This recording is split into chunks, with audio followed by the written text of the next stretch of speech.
دنیا کا ہر انسان سکون کا متلاشی ہے۔ اس سکون کو حاصل کرنے کے لیے دن رات محنت میں لگا ہوا ہے اور اسی کے اوپر وہ اپنی کامیابی اور ناکامی کا مدار سمجھتا ہے۔ مگر غلط فہمی یہ ہوئی کہ جن اسباب سکون کو وہ حاصل کرتا ہے ان میں سکون ہے ہی نہیں۔ وہ یہ سمجھتا ہے کہ اگر مجھے مال مل گیا سکون مل جائے گا، اگر مجھے اچھی بیوی مل گئی تو سکون مل جائے گا، اگر مجھے بڑی زمین کا ٹکڑا مل گیا تو سکون مل جائے گا، اگر حکومت کے اختیارات مل گئے تو سکون مل جائے گا۔ اسی لیے ہر بندہ زر، زمین اور حکومت حاصل کرنے کے پیچھے لگا ہوا ہے، مگر اس سب کے باوجود ان کو دلی سکون نہیں ملتا، اس لیے کہ جن چیزوں میں وہ سکون تلاش کرتے پھر رہے ہیں ان چیزوں میں سکون ہے ہی نہیں۔ قرآن مجید نے اس کا حل بتا دیا، اللہ بذکر اللہ تطمئن القلوب، جان لو اللہ کی یاد کے ساتھ دلوں کا اطمینان وابستہ ہے۔ نہ دنیا سے، نہ دولت سے، نہ گھر آباد کرنے سے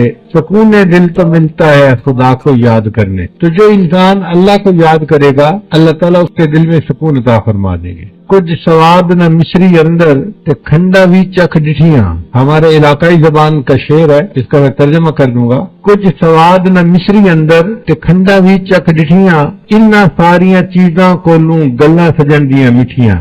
کہ مصری بھی ہم نے کھائی مگر اس کو ہم نے مزیدار نہیں پایا، چینی بھی کھائی تو اس میں وہ مزہ نہیں آیا جو مزہ ہمیں اپنے محبوب کی باتوں کو سننے میں آیا۔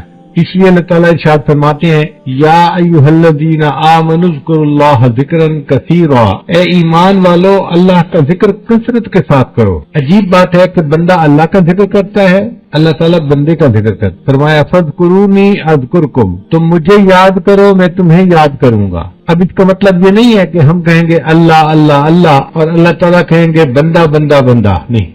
یاد کرنے کا اپنا اپنا مفہوم ہوتا ہے۔ اس کی مثال یوں سمجھیں کہ آپ کے بیٹے نے کسی بڑے افسر کو انٹرویو دینا ہے اور وہ افسر آپ کا دوست ہے، آپ اس کو فون کر کے کہتے ہیں کہ جی میرا بیٹا آپ کے پاس آئے گا انٹرویو کے لیے، آپ پلیز اس کو سلیکٹ کر لینا۔ وہ کہتا ہے بہت اچھا، وعدہ کر لیتا ہے۔ اب انٹرویو سے ایک دن پہلے آپ اپنے دوست کو پھر فون کر کے کہتے ہیں جی میں نے بیٹے کی بات آپ سے کی تھی، ذرا میرے بیٹے کو یاد رکھنا۔ اس کا کیا معنی ہے میرے بیٹے کو یاد رکھنا؟ کہ جب آپ فیصلہ کرنے لگیں تو میرے بیٹے کے حق میں فیصلہ کرنا، اس کی مدد کرنا، اس کے ساتھ نرمی کا معاملہ کرنا، تو اکثر کا یاد کرنا یہ کہلاتا ہے۔ اسی طرح ہم کہتے ہیں اللہ اللہ اللہ، یہ ہم نے اللہ کو یاد کیا۔ اور اللہ بندے کو کیسے یاد کرتے ہیں کہ اللہ جب بندے کے اوپر حالات بھیجتے ہیں تو نرمی کا معاملہ کرتے ہیں، اپنے بندے کی مدد فرما دیتے ہیں۔ یہ اللہ اپنے بندے کو یاد کر رہے ہوتے ہیں، اے میرے بندے تو مجھے معذرت کے ساتھ یاد کرنا، میں تجھے مغفرت کے ساتھ یاد کروں گا۔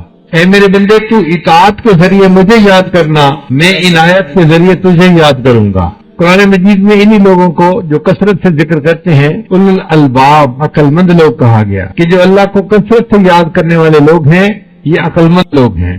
شیطان ہمارا دشمن ہے، وہ ذکر کرنے والے بندے کے راستے میں روڑے اٹکاتا ہے، اور یہ روڑے دو طرح کے ہوتے ہیں، کبھی شبہات کے ذریعے سے اور کبھی شہوات کے ذریعے سے۔ شبہات کے ذریعے کا کیا معنی کہ دل میں شبہ ڈال دیتا ہے اللہ تعالیٰ کے وجود کے بارے میں، شریعت کے بارے میں، احکام شریعت کے بارے میں، اور یہ چیز اس بندے کو کفر تک پہنچا دیتی ہے۔ شریعت کی کسی چیز میں شک کرنا یہ انسان کو کفر تک پہنچا دیتا ہے۔ اس لیے نبی علیہ السلام نے دعا مانگی، اللہم انی اعوذ بک من الشک والشرک والشقاق والنفاق وسوء الاخلاق، یعنی شرک جو اتنا بڑا گناہ ہے اس سے پہلے اللہ کے حبیب سے ہم نے شک سے پناہ مانگی اللہ کی، کیونکہ یہ شک انسان کو برباد کر دیتا ہے۔ تو شیطان شبہات کے ذریعے سے، شکوک کے ذریعے سے انسان کو برباد کرتا ہے۔ سوشل میڈیا پر سب سے قدیم اور سب سے ریلائبل برانڈ درسقرآن.com